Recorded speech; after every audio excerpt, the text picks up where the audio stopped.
Hey guys, my name is Bizarre Individual, and this is going to be the first episode of Yaoi Talk.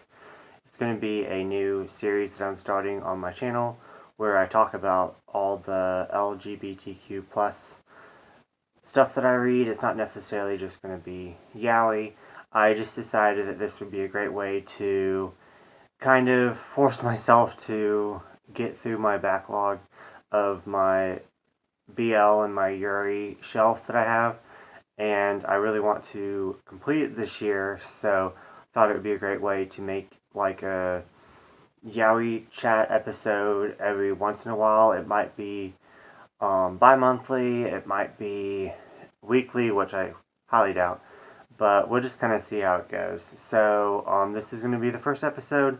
I did watch all of this stuff in 2019, the end of it, but I just cut the last week, but I want to I'm going to put up this video for the new year. So anyways, yeah, this is just going to be my rant and ramble about everything that I read, and everything that kind of connects to this topic. I might do releases that I'm excited about.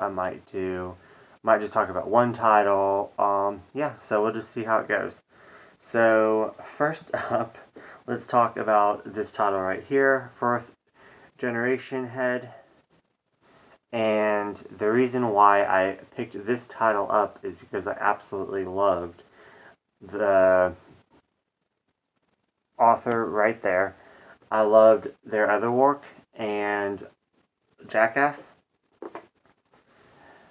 Let's just talk about Jackass for a second. Jackass is a comedy about fetishes, and this guy right here has a pantyhose fetish, and whenever he sees pretty much anyone in a pantyhose, he obsesses with them and pretty much can't control himself.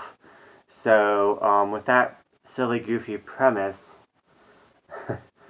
I thought that going into another story, which I should learn my lesson, because just because it's by the same author doesn't mean that the story's gonna even be remotely the same.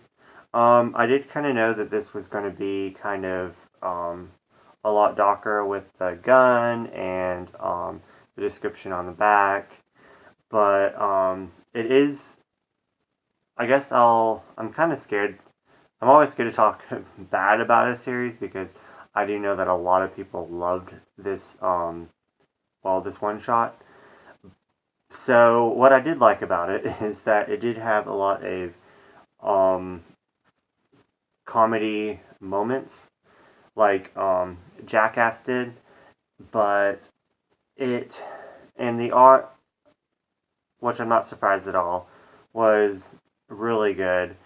So yeah, so let's just get into what this is about.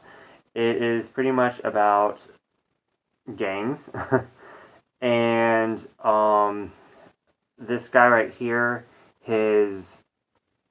when he was little, his father would spoils. This whole entire series is gonna be spoils. His father would sexually abuse him and dress him up as a chick, and kind of really messed him up. And surprisingly, he turned out to be such a nice and kind. He's actually a kindergarten teacher, so he actually turned out to be nice and kind. But I feel like it's kind of my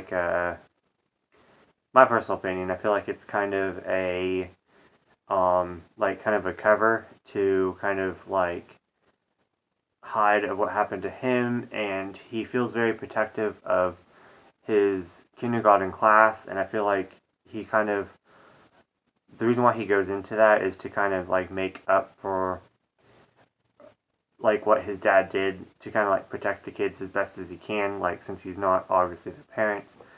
But anyways, so a group of his father owed a group of gang some money, and so his father was taken away. We don't really know what happened to him, killed, beat up, he ran away. We don't know. But anyways, yeah, so if you haven't guessed, this is just a really, really hard read. And so this guy right here takes care of him growing up. And so he falls in love with him. And, um, and, and then so when the gang that took away his father comes back into the picture, this guy right here, he forces him to sleep with him to protect that guy, or he's going to take that guy off and use him for like a sex slave type deal. So he kind of like sacrifices himself. Wow. Um, the sex scenes were quite enjoyable and drawn very well if you can get past the morbid story. I definitely read some things like this, but going into it, I knew, so I don't know if that would have helped any. But it. I was joking with my friends. It's just kind of funny that like I was reading Banana Fish, and it has a lot. I don't know. It just reminded me so much of Banana Fish, where like child molestation occurs, and then like the gang and messed up past. It really reminded me of like a one shot to Banana Fish, and I made it to volume 9 of Banana Fish, and it's such a hard read. I want to continue it. I want to know how it ends. I will eventually, one of my goals this year. But so I kind of took a break from Banana Fish, and then I read this, thinking it was going to be more comedy. It was just like a really tough story, so it was like kind of really super hard to digest. So so I kind of wanted to get away from like all the gangs in this. So then I read this, and yeah, I mean, I wouldn't say don't read it. I don't. It's not that I don't recommend this. Sorry, we're having people over, so ignore that. But I just wanted to warn everyone. But I mean, a lot of people loved it. So next up is I watched this Hitorijime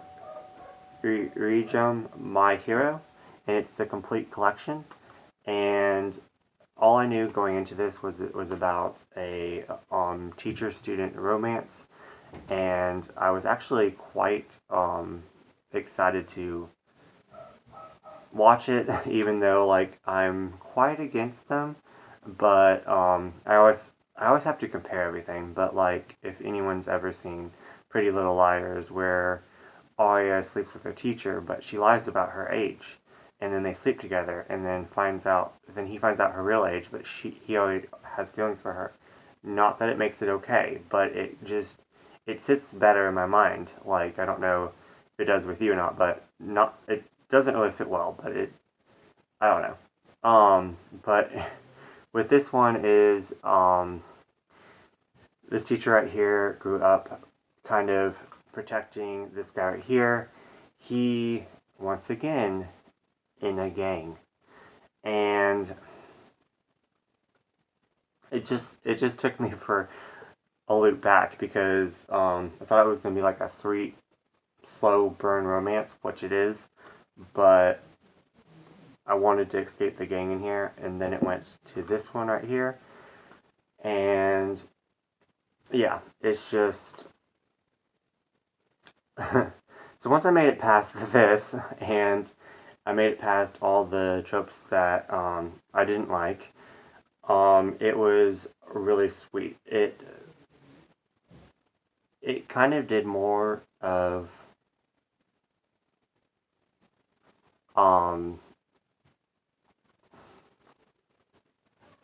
this definitely could have been a lot longer. It definitely introduced a lot of side characters that definitely could have been. I would have really loved for them to go more in depth with all the. Does it show them right here? Yeah, all these guys right here. they're friends, which they do play like a big part in it, but they're still side characters, unfortunately. It mostly focuses on these. Wish it showed a picture. These four guys right here. The teacher and his brother right here, and then his brother and this guy right here were best friends in the past, and then I'm really bad at names, if you can tell. And this guy right here moved away, and when he came back, it was like awkward, but they rekindled their friendship. But then another thing I didn't like, he pretty much told him if he didn't sleep with him, then he would stop talking to him, which I hated that. And then they got together, which after that part, it was super cute to see them together, but to get to that point, it was quite jarring, I guess would be the word. But all in all, I really enjoyed this. I do recommend it. It definitely is not my favorite. I guess it would be Shonen Ai, which I'm actually learning what. I've always knew what Shonen Ai was, but I'm getting a better taste of it the more I watch, like comparing it to Shonen Ai to Yaoi. But anyways, I do recommend this. This was a really good watch. There's a lot of stuff in it that I disagree with, like the teacher turning down the student, but then yet kissing him, even though he should have done the right thing and said no, or at least wait until he was 18, which would still be, but it would be legal. But because I mean, he waited years. Like they've always had feelings for each other. But yeah, and I have company. But so we're gonna finish this up with the last thing that I watched. This boy caught a merman. I really enjoyed this. This was the goofy, wacky, stupid comedy that I wanted. It kind of is self-explanatory. I just want to let you know that in future Yaoi talks that I'm not a prude. I don't find fault in any fetish that is accepted on both parties, and it's just if it's not accepted on both parties, I'm not for it at all, which is a huge thing in Yaoi, unfortunately. But I highly recommend this. It is only 30 minutes long, but it is a trip. I love it, and I've already watched it 2 times since I got it for Christmas. Well, I got it for myself for Christmas, but it still counts. But yeah, yeah, and I'm definitely want to pick up more of the short little yaoi titles that I see. But anyways, I hope you all enjoyed, and let me know what you think of this little yaoi talk discussion, and hopefully there's more in 2020. So yeah, thanks for watching, guys.